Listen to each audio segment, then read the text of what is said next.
আপুনি 2cc কৰাৰ পাছতো আপোনাৰ যোনটো পকেট খালী কৰি আছে, কেনেকে খালী কৰিছে? আপুনি ট্ৰেভেল কৰি আছে, ঠিক আছে, গাড়ী লৈ আপুনি মিটিঙত যাই আছে, বাইক লৈ মিটিঙত যাই আছে, তাত আপুনি চাহ খুৱাই আছে, ভাত খুৱাই আছে, যিয়ে নাখাওক, পকেটটো খালী হৈ যাই আছে, পইচা একো অহা নাই, আপুনি ৰং ডিৰেকশ্যনৰ ফালে যাই আছে। তো ইয়াৰ পৰা কি হয়, এট দি এণ্ড কি হয়, আপোনাৰ পইচাটো 1 টকাও নবচে, ঠিক আছে।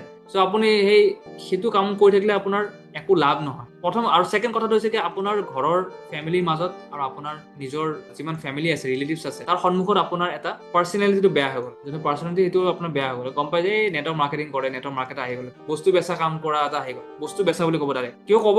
কাৰণ আপোনাৰ লগত এটা ৰাইট চিষ্টেম নাই, আপুনি সেই ট্ৰেডিশ্যনেলি কাম কৰি আছে, ঠিক আছে, বস্তু বেচা বুলি কৈ দিব ডাইৰেক্ট, কাৰণ আপোনাৰ এটা প্লেটফৰ্ম নাই, ভাল প্লেটফৰ্মত কাম কৰা নাই, আপুনি এটা আপোনাৰ ৰাইট চিষ্টেম নাই আপোনাৰ লগত, সেইটো কাৰণে। ইনকাম জেনেৰেশ্যন এক্টিভিটিজ, এইটো ইম্পৰ্টেণ্ট। ইনকাম জেনেৰেশ্যন এক্টিভিটিজ কেনেকৈ কৰিব? মানে ইনকাম জেনেৰেশ্যন এক্টিভিটিজ মানে এইটো হৈছে যে ডিজিটেল মেথড যিটো ইউজ কৰি আমি হাই লেভেল কোৱালিটি লিডছ অনলাইনত জেনেৰেট কৰিব পাৰোঁ, পইচা ৱেষ্ট নকৰাকে। পইচা আপুনি ৱেষ্ট কৰিব নালাগে, আপুনি হাই কোৱালিটি লিডছ জেনেৰেট কৰিব পাৰে পইচা ৱেষ্ট নকৰাকে, ঠিক আছে।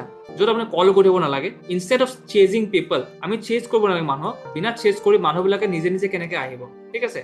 উই মেক পিপল চেজ আছ। মোৰ ক্ষেত্ৰত কি হয়, মানুহবিলাকে মোক নিজে বিচাৰি আহে ৰাদাৰ দেন মই বিচাৰি যাওঁ। তো তেনেকুৱা এটা চিষ্টেম আপুনি গঠন কৰিব লাগে, যোনটো চিষ্টেমত আপুনি এনেকে কাম কৰিব পাৰে, ঠিক আছে। আমি মডাৰ্ণ টুলছ ইউজ কৰোঁ কাম কৰিবৰ কাৰণে, নট জাষ্ট অট'মেটিক ৰিপ্লাই দিয়া টুলছ নহয়, ইয়াৰ লগত বিভিন্ন বেলেগ বেলেগ আমাৰ টুলছ ইউজ হয়, আমি ছফ্টৱেৰত কাম কৰা যায়, যোনটো কাৰণে আপুনি আৰু ইমান টান বস্তু নহয়, যোন মানুহ একেবাৰে নাজানা মানুহ শিকি যায়, কাৰণ আপুনি ছফ্টৱেৰত কাম কৰিব নালাগে, আপুনি জাষ্ট খালি ছফ্টৱেৰটো ইউজ কৰিব লাগে আৰু শিকাই দিয়ে, ট্ৰেইনিং চিষ্টেম এটা আছে প্ৰপাৰ, ঠিক আছে। তো সেই চিষ্টেমত কাম কৰাৰ পিছত কি হয়, আমাৰ অট'মেটিকলি গুগলে আমাক প্ৰমোট কৰে, ছেকেণ্ড কথা হৈছে আমাক ইউটিউবে প্ৰমোট কৰে, তো বিভিন্ন জেগাৰ পৰা মানুহে চাৰ্চ কৰি আমাক বিচাৰি পায়, ঠিক আছে, কাৰণ আমি ৰাইট প্লেটফৰ্ম ইউজ কৰিছোঁ, এটা ৰাইট চিষ্টেম। তো আমাক যে বিচাৰি পায়, লগতে কি হয়, এটা লিড জেনেৰেট কৰাৰ কাৰণে চিষ্টেম আছে, অট'মেটিকলি লিডটো জেনেৰেট হৈ যায়, ঠিক আছে। অনলাইন লিড জেনেৰেশ্যন কেপচাৰিং এটা চিষ্টেম আছে, ঠিক আছে। চিষ্টেমেটিকলি প্ৰডাক্ট অট'মেটিকলি চেল হৈ যায় তাৰ লগতে, ঠিক আছে, কাৰণ যোন মানুহে প্ৰডাক্ট ইণ্টাৰেষ্টেড তেওঁ ডাইৰেক্ট ফোন কৰিব আৰু ফোন কৰি কয় যে মোক এইটো বস্তু লাগে আৰু আপুনি অৰ্ডাৰ কৰিব, ডাইৰেক্ট এনেকৈ অট'মেটিকলি হৈ যায়, ৰাইট।